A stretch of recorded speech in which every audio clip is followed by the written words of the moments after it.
Good afternoon, dear people who are listening to our Inca history. Uh, Today is Saturday, right after Thanksgiving. We're listening to the 36th episode. And we're almost coming to the end of the Inca Empire. They got hold of Atahualpa. He paid already his huge rescue money in gold and silver. I mean, 2 rooms of it. And but the decision of the Spaniards was to kill him no matter what. So that is the justice that they brought us to us. They made a tribunal of justice, the first one in Peru, which is acting the same as today, in which the Indians receive no justice. Nothing has changed in 500 years. And we have Atahualpa being processed according to their laws. On top of that, there was not a single lawyer among the adventurers. We only had a priest and Pizarro. In other words, there was two swords, the sword of war and the sword of God, the cross, that now is made out of gold and silver. So Atahualpa starts to ask questions to the writer, Condor Soul, why I've been killed, what is this thing about the soul? I don't understand any of these things. And I promised and I gave everything for my life, but now they're going to kill me. And we carry a discussion in this chapter, which I hope you get a message of it. More than a message, I hope you get the feeling of what it means to be an Inca descendant. And worse yet, the Inca descendants that try to forget everything that happened. Not like the people from Israel. They never forgot one line of the suffering from the time of Jesus Christ or even before. So we'll go ahead with chapter 12, episode 36. Thank you very much. Father Valverde has spoken. As a representative of the Pope, only he can give the penalty of death by fire to an infidel. Yes. He must burn. I will absolve you for the infringement of the commandment that says, "Thou shalt not kill." Padre. Shouldn't he be baptized first? He should. But this Indian is refusing to accept God at the doors of death. Finally, Francisco ordered all to be silent. Showing some feeling of personal tragedy, he spoke, "Men of valor, justice has prevailed. Father Valverde has the last word and his is the voice of the Almighty. I know that some are not in favor of the penalty he deserves, but they must respect the rule of the majority and realize that we are in a state of war. What we are about to do is not unjust, but a strategy to keep our small force intact. We have come to conquer with the sword, and not with the scales of justice. As a fair man I will let those dissenters go back to the motherland, so that the rest of US can march to Cuzco. For the sake of unity, this judgment is finished. Let the will of God be done, for I have spoken my piece. Capitan, let us wait until Soto returns. Maybe he has news of the subversion, or are they just lies fabricated by Felipillo?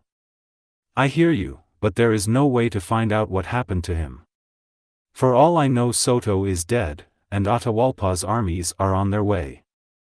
The Inca must die before we are attacked by his troops. I will tell him of the verdict, and let him have the day to put his affairs in order. Deliberations over and the fate of the Inca decided, Francisco gravely walked from the plaza to the empty room of his prisoner, the last piece of real estate that the Incas would ever possess in their own homeland. Once inside, the flaming eyes of the Inca ceased burning with the outpouring of tears of deception. He gave a vile look at Francisco, who evaded his gaze. Before Francisco could tell him, Atahualpa knew in his heart the outcome of the verdict. Apu Machu. You had no reason to humiliate me with such a profane trial. We Incas did whatever we had to do with the people we wanted to get rid of, either for personal reasons or for the good of the empire.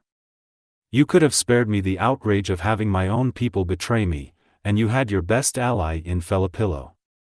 If that is your sense of justice, the civilized men are no better than we are.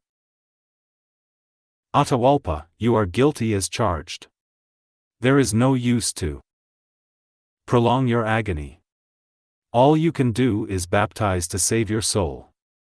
Francisco, I am guilty according to your ways of justice, and you have condemned me for the same crimes that your people are committing against us. You even charged me of adultery, while you are wrapping our virgins of the sun in the flower of their youth. Who is going to judge you for that? Your God, who does not care for us. Atahualpa. Don't be irreverent. You are not a stranger to what we warriors are capable of doing, and no one could match your cruelty when it comes to punishing your enemies. As the governor of these lands, I legislate by what the majority decides. As men of war, we also have our own code of justice. Apu Machu, you should not be at war against us. We never planned to attack you. I have fulfilled my part of the ransom for my life, but instead of giving me my freedom you will give me death.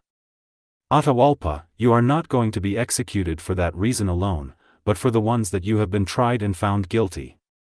You should be thinking of baptizing, so that you are not consumed by the flames of God's justice.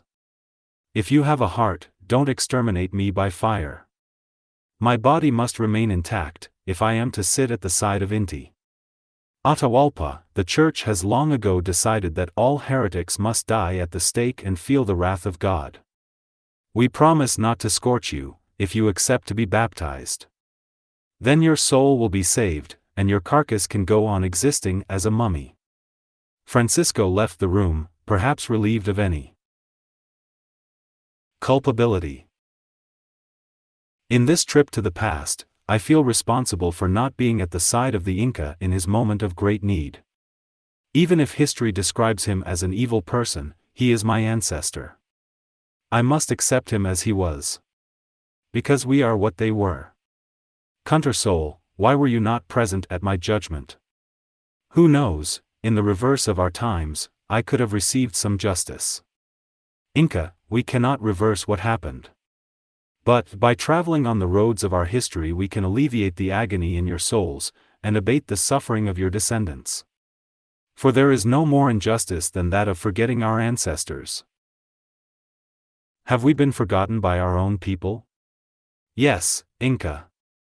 That is why Indians and mestizos must not ignore one line of their written past, and persevere by fighting for one of their own as if they were fighting for all.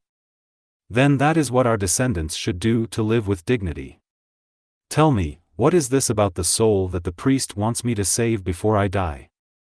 Inca, nobody knows if the soul exists, and if it does it continue after we die? Perhaps the soul is what we are and there is nothing perceptible in it, except the essence of what we were. That explanation is not enough, I need to know before I accept this ritual of the baptism. Atahualpa, again, I am as unenlightened as you are in this matter. That is why we have the men of God to explain the mystery of our souls.